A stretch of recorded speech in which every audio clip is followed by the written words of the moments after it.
Everyone who watches The Walking Dead has an opinion on who the best character is. Most people answer with whoever they found most entertaining, or whoever survived the longest, or whoever had the best action sequences. Those are the wrong criteria entirely. I'm not here to tell you who was the most likable. I'm here to tell you whose brain was actually built for what was happening around them, and whose brain, despite everything else they had going for them, was a death sentence from day one. 7 levels, every major character, ranked purely on the psychology. I should mention, I have a personal interest in getting this right. Before the levels, one ground rule. This ranking has nothing to do with combat ability, nothing to do with screen time, popularity, or how many zombies a character killed. Those things matter for entertainment. They are largely irrelevant for survival psychology. What this ranking measures is one thing: psychological flexibility. The ability to continuously update your mental model of the world as the world changes around you, to act on incomplete information, to absorb loss without collapsing, to understand other people's psychology well enough to use it, navigate it, or survive it. Every level on this list represents a specific psychological profile. Some of these profiles are death sentences. Some of them are survival architecture. Most of them are somewhere in the uncomfortable middle. Let's start at the bottom.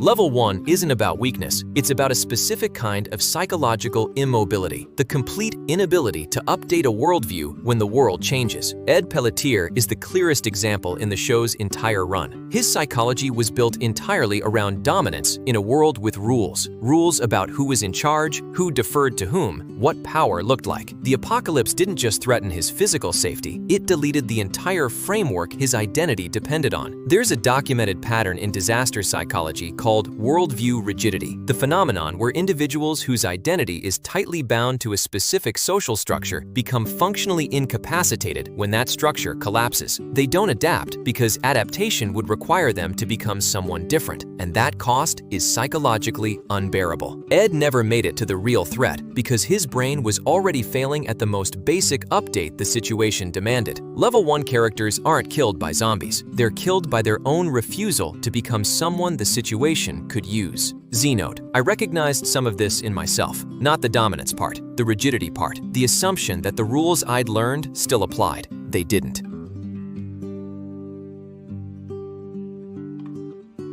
Level 2 characters survive longer than Level 1, sometimes significantly longer. But every major decision they make is driven by emotional attachment rather than situational logic, and eventually, that pattern compounds into a fatal outcome. Lori Grimes is the defining example. Every consequential choice she made, about Rick, about Shane, about Carl, about the group's direction, ran through an emotional filter first. Not because she was unintelligent, because her psychological architecture prioritized relational outcomes over survival outcomes, and she could not override that even when the stakes made it necessary. The psychological research on decision-making under prolonged stress shows a consistent pattern. Individuals with high attachment orientation, people whose sense of safety is fundamentally tied to specific relational bonds, make systematically worse survival decisions in collapse scenarios. Not because love is a weakness, because the brain, when processing attachment threat and physical threat simultaneously, consistently prioritizes the attachment threat every time. Lori's brain was working exactly as it was designed to. The design was wrong for what was happening. Level 2 characters don't fail because they stopped caring about survival. They fail because they never stopped caring about something more than survival.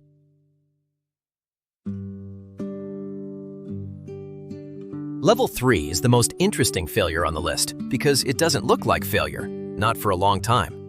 Shane Walsh was, by almost every measurable short-term metric, extremely good at surviving. He was decisive. He was physically capable. He understood threat assessment. In the first months of collapse, the window where raw, decisive action matters most, Shane's psychology was genuinely functional. The problem was his operating model.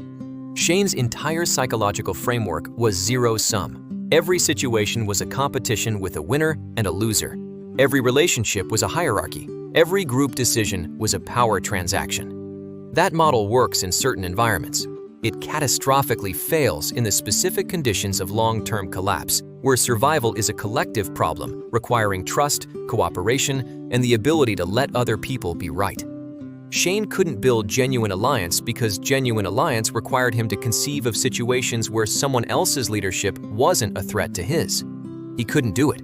The psychology didn't have the architecture.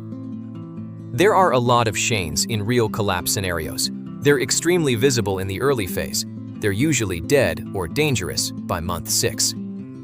The psychological trait that makes someone effective in a crisis and the psychological trait that makes someone effective across a sustained collapse are different traits.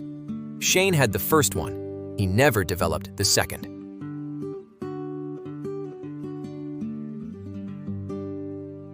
Level 4 is the hardest one to talk about because the psychological trait that defines it is not a flaw in any normal sense of the word.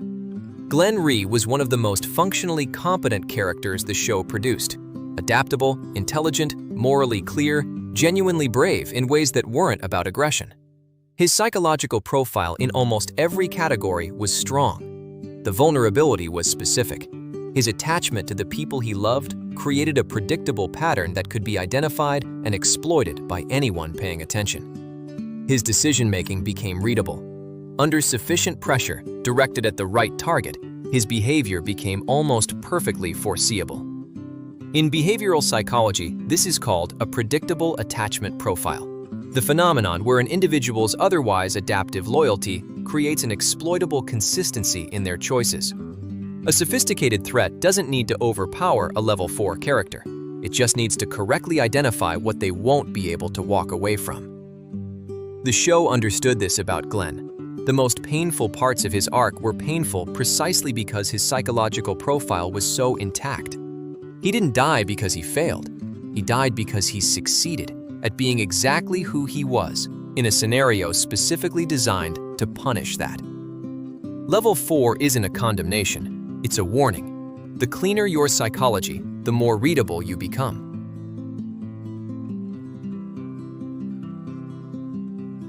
Level 5 is where the ranking shifts from failure modes to functional profiles. Maggie Green lost more than almost any other character in the show's run. By any actuarial measure of cumulative loss, her psychological load should have produced breakdown, dissociation, or the kind of grief paralysis that ends survivors in collapse scenarios. It didn't, and the reason is psychologically specific. Research on resilience in prolonged trauma environments identifies a pattern called post-traumatic growth, the phenomenon where individuals who process grief actively, rather than suppressing or avoiding it, develop expanded psychological capacity from loss, rather than diminished capacity. The loss becomes structural. It changes what the person is built of. Maggie did not survive because she was tough. Toughness is a fixed asset. It depletes. She survived because each loss catalyzed adaptation. The person she became after each catastrophe was more capable than the person she was before it. Not because of the loss, because of how her brain processed the loss. This is a learnable pattern. It is also one of the rarest ones. Most people in collapse scenarios suppress grief because processing it feels like a luxury the situation doesn't allow. Maggie's instinct, to actually feel it, to let it change her, was the correct one. The research is unambiguous on this. Level 5 characters are the ones who figured out how to metabolize the worst things that happen to them. Level 6 is where individual survival psychology intersects with something harder, the psychology of keeping other people alive. Rick Grimes is not on this list because he was the main character. He's here because he demonstrated something genuinely rare in collapse leadership, the ability to continuously update his model of what leadership required as conditions changed. He was authoritarian when the situation needed clear, singular decision-making, collaborative when coalition was more valuable than speed, brutal when brutality was the correct tool, restrained when restraint preserved things worth preserving. Not always right, never consistently one thing. The psychological research on leadership in extreme environments consistently identifies adaptability of style, not strength of style, as the primary predictor of group survival outcomes. Leaders who are very good at one mode fail when the situation requires a different mode. Rick was not the best at any single leadership mode. He was the most adaptive across all of them. His failures, and there were significant ones, almost always came from applying the wrong mode to a situation that required a different one. But his recovery speed, his ability to recalibrate after being wrong, was exceptional.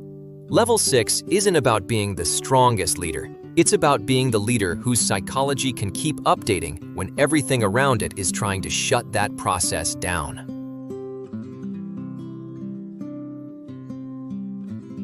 There is one character in The Walking Dead whose psychological arc represents something that has no precedent anywhere else in the show's run. Carol Pelletier started as a victim. By every early indicator, her position in the group, her relationship history, her visible psychological state, she was a candidate for level 2 at best.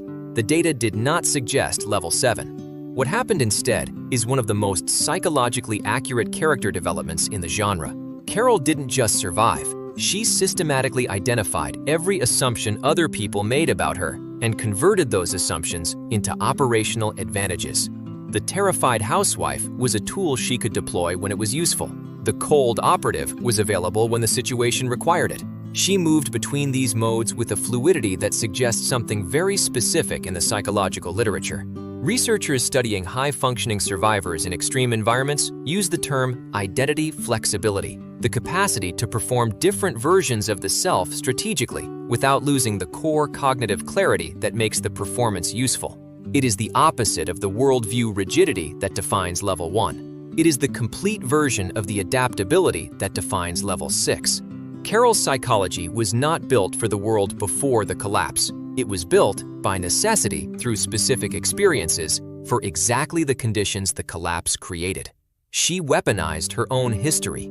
She used her own wound as architecture. That's not something most people can do. It requires a specific kind of self-awareness that most psychological profiles actively resist, because it requires seeing yourself clearly enough to know what you look like to others and use that deliberately. Level 7 is not the strongest character. It's the character whose psychology most precisely matched the demands of the environment. 7 levels, 7 distinct psychological profiles, all of them documented in real behavioral research, all of them visible in one fictional universe that turned out to be a more accurate psychological portrait of collapse than most people give it credit for. Here's the thing I want you to sit with. None of these characters chose their psychological profile. Ed didn't choose rigidity. Lori didn't choose emotional override. Glenn didn't choose the loyalty that made him readable. These patterns were built by years of experience before a single zombie appeared, which means the question isn't which character you admire. The question is which profile you actually have right now, before anything happens, before you need to know. Carol didn't become a level 7 in the apocalypse. She became a level 7 because of everything that happened to her before it. The apocalypse just revealed what was already there. Your psychology is already built. The question is what it's built for. Z has some thoughts on this. Next video.